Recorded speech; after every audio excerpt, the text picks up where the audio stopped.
చేపట్టినటువంటి కేబినెట్ విస్తరణలో భాగంగా ముగ్గురికి మంత్రివర్గంలో అవకాశం కల్పించడం పట్ల మేము హర్షం వ్యక్తం చేస్తూనే అన్ని వర్గాలకు కూడా బలహీన వర్గాలకు కూడా మేము ప్రాధాన్యత ఇస్తున్నామని చెప్పేసి రాహుల్ గాంధీ గారు కానివ్వండి కాంగ్రెస్ పార్టీ చెప్పుకునేటటువంటి ప్రయత్నం చేస్తుంది. కానీ దేశాన్ని స్వతంత్రం వచ్చి 75 ఏళ్లు దాటింది. 75 ఏళ్ల నుంచి కూడా అణచివేతకు గురై అవమానాలు ఎదుర్కొంటూ సమాజంలో దుర్భర జీవితాలు గడుపుతున్నటువంటి వికలాంగుల సమాజానికి మరి తెలంగాణ రాష్ట్ర మంత్రివర్గంలో కూడా అవకాశం ఇవ్వాలి.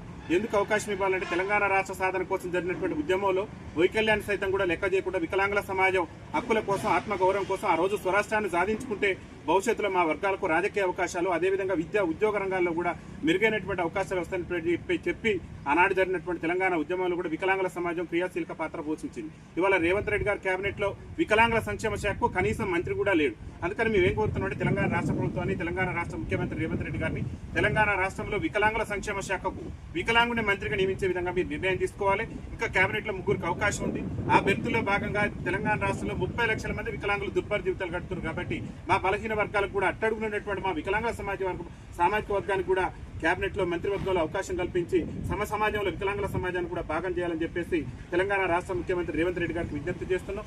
దాంతోపాటు ఒక పక్క తమిళనాడు పిసిసి అధ్యక్షులు మరి రేవంత్ రెడ్డి గారికి ఈ మధ్య కాలంలో లేఖ రాశారు. ఏదంటే తెలంగాణ అక్కడ తమిళనాడు రాష్ట్రంలో స్థానిక సంస్థల ఎన్నికల్లో వికలాంగులకు నామినేటెడ్ పదవుల్లో రాజకీయ రిజర్వేషన్ కల్పించే విధంగా అక్కడ తమిళనాడు రాష్ట్ర ముఖ్యమంత్రి గౌరవనీయులు స్టాలిన్ గారు అక్కడ నిర్ణయం తీసుకున్నారు. కాబట్టి తెలంగాణ అసెంబ్లీ ఎన్నికల సమయంలో కూడా వికలాంగుల సమాజానికి మన ఏఐసిసి మరి జాతీయ నాయకులైనటువంటి రాహుల్ గాంధీ గారు మీ ఏఐసిసి ఎన్నికల మేనిఫెస్టోలో పొందుపరిచారు. మేము ఖచ్చితంగా తెలంగాణ స్థానిక సంస్థల ఎన్నికల్లో వికలాంగులకు రాజకీయ రిజర్వేషన్ కల్పిస్తాం. ఒక తెలంగాణ కాదు దేశంలో అన్ని రాష్ట్రాల్లో కూడా కాంగ్రెస్ పార్టీ ఎక్కడ అధికారంలో ఉన్నా కాంగ్రెస్ పార్టీని ఎక్కడ ఆశీర్వదించినా ఖచ్చితంగా మేము వాళ్ళకు పంచాయతీ ఎన్నికల్లో రిజర్వేషన్ కల్పిస్తామని చెప్పేసి హామీ ఇచ్చారు. ఇవాళ తెలంగాణ రాష్ట్రంలో కాంగ్రెస్ పార్టీ అధికారంలోకి వచ్చి దాదాపు 1.5 పాలన పూర్తయింది. వికలాంగుల సంక్షేమం పట్ల కానీ వికలాంగులకు ఇచ్చిన హామీల పట్ల కానీ రాష్ట్ర ముఖ్యమంత్రి నిరంకుశత్వ ధోరణిని ప్రదర్శిస్తున్నాడు. కాబట్టి వెంటనే రాష్ట్ర ముఖ్యమంత్రి రేవంత్ రెడ్డి గారు ఆయన కేబినెట్ రాహుల్ గాంధీ గారి ఆదేశాలను మీరు శిరసా వహించోళ్ళైతే ఏఐసిసి ఎన్నికల మేనిఫెస్టోలో చెప్పిన విధంగా తక్షణమే తెలంగాణ పంచాయతీ ఎన్నికల్లో వికలాంగుల రిజర్వేషన్ కల్పించాలి. వికలాంగులకు స్థానిక సంస్థల ఎన్నికల్లో రిజర్వేషన్ కల్పించిన తర్వాతనే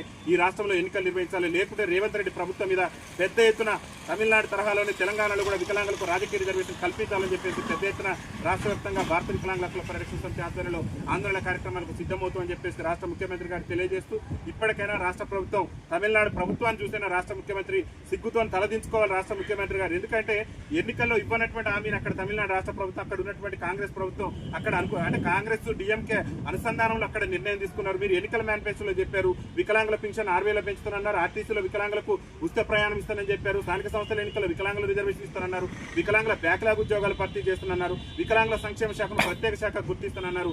నేటి వరకు మీరు ఎన్నికల్లో ఇచ్చినటువంటి ఏ ఒక్క హామీని కూడా నెరవేర్చలేదు. కాబట్టి ఇప్పటికైనా రాష్ట్ర ముఖ్యమంత్రి గారు చలనం తెచ్చుకొని తమిళనాడు రాష్ట్ర ప్రభుత్వాన్ని చూసైనా అక్కడ ఉన్నటువంటి మీ పిసిసి అధ్యక్షుడు రాసిన లేఖను చూసైనా మానవతా దృక్పథంతో స్పందించి ముందు స్థానిక సంస్థల ఎన్నికల్లో వికలాంగులు రిజర్వేషన్ కల్పించిన తర్వాత ఎన్నికల్లో స్థానిక సంస్థల ఎన్నికలు ఈ రాష్ట్రంలో నిర్వహించడంతో పాటు అసెంబ్లీ ఎన్నికల్లో చెప్పిన మాదిరిగా 6,000 రూపాయలు పెన్షన్ ఇవ్వాలి. ఆర్టీసీలో ఉచిత ప్రయాణం ఇచ్చి వికలాంగుల బ్యాక్లాగ్ ఉద్యోగాలను భర్తీ చేసి సమాజంలో ఈ తెలంగాణ రాష్ట్ర అభివృద్ధిలో వికలాంగులు కూడా భాగస్వామ్యం చేయాలని చెప్పేసి రాష్ట్ర ముఖ్యమంత్రి గారికి భారత వికలాంగుల హక్కుల పరిరక్షణ సమితి రాష్ట్ర కమిటీ పక్షాన విజ్ఞప్తి చేస్తుంది.